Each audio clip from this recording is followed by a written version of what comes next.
India bans the TikTok smartphone app. Indian and Chinese Corps commanders to meet on Tuesday, and the game of tag continues between US and Russian military aircraft. It's Tuesday, the 30th of June. All this and more ahead in the first edition of StratPost Daily. I'm Saurabh Joshi, and I'll be bringing you a daily fix of news, analysis, and commentary on defense and strategic affairs every weekday. India imposed a ban on 59 Chinese smartphone apps on Monday, including the popular TikTok application. The government of India said in its notification that it had decided to block 59 apps for activities that are prejudicial to the sovereignty and integrity of India, defense of India, security of state, and public order.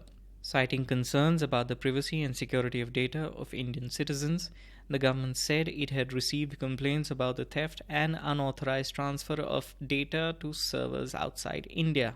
Privacy concerns about some of these apps are not new.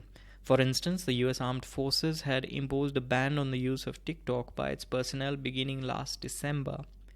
TikTok has also been caught spying on smartphone users by Apple recently. The app has been downloaded over 2 billion times, and Indians have comprised a large chunk of TikTok users with over 600 million downloads.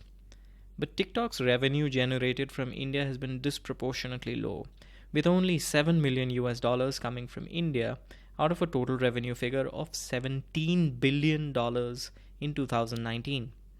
Among the other apps banned is Cam Scanner, which allows users to photograph and scan documents and visiting cards to create PDFs or store contact details in their phone books. TikTok's Twitter account had posted a tweet in April in which it said it had donated 30 crore rupees, equivalent to $4 million to the PM Cares Relief Fund set up by Prime Minister Narendra Modi in the wake of the COVID-19 pandemic. And the Indian government even had an official verified account on TikTok that is now deleted. The Indian government's move is obviously the latest in the row over Chinese intrusions into Indian territory.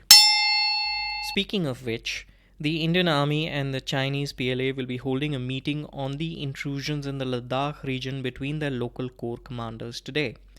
This will be the third such meeting since the beginning of the Chinese intrusions in April.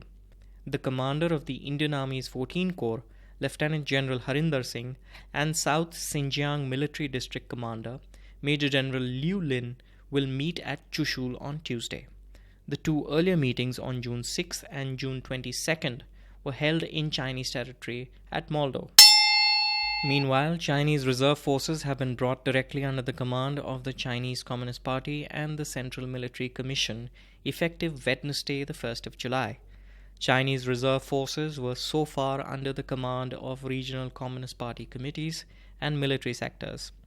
Chinese President Xi Jinping is the General Secretary of the Chinese Communist Party and Chairman of the Central Military Commission. US and Russian aircraft have intercepted each other at least thrice in the week gone by in two different parts of the world, making a total of 6 run-ins in June alone. A US patrol of F-22 fifth-generation fighters, KC-135 tanker, and E-3 aircraft intercepted 4 Russian Navy Tupolev 142 long-range maritime reconnaissance aircraft as they entered the Alaskan Air Defense Identification Zone on Saturday and loafed around for a few hours.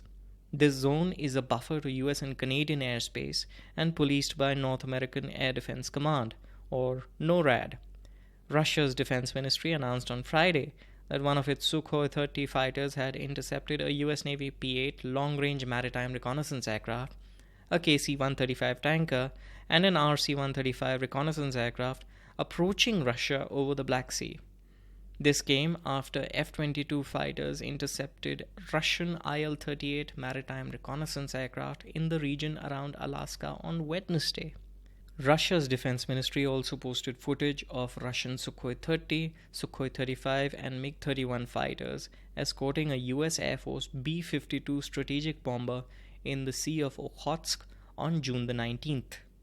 US F-22s had also intercepted Russian Tupolev 95 long-range strategic bombers on June 16th and June the 10th. Japan has dropped the idea of acquiring the Aegis Ashore missile defense system meant to boost defenses against North Korean missiles. Japan's Defense Minister Taro Kono announced the cancellation on Thursday after plans to modify it to protect local communities in proximity to the missile defense sites from potential missile debris were deemed too expensive, climbing to 4.1 billion US dollars. German and Spanish Eurofighter Typhoons will finally be getting a homegrown AESA radar. Airbus announced on Friday that it has received a contract for development, supply, and integration of 115 Eurofighter E-scan radars for the German and Spanish fleet. The initial contract requires the delivery of 110 Captor E radars to Germany and 5 radars to Spain by 2023, which will go on board Tranche 2 and Tranche 3 Eurofighters, as well as new build aircraft. The responsibility for the development and production of the radar has been subcontracted to a consortium led by Germany's Hensoldt and Spain's Indra. Although the total value of the order has not been disclosed, Hensoldt said in a statement that it was worth 1.5 billion euros to the company. That's it from me. I'll be back with another edition of StratPost Daily tomorrow.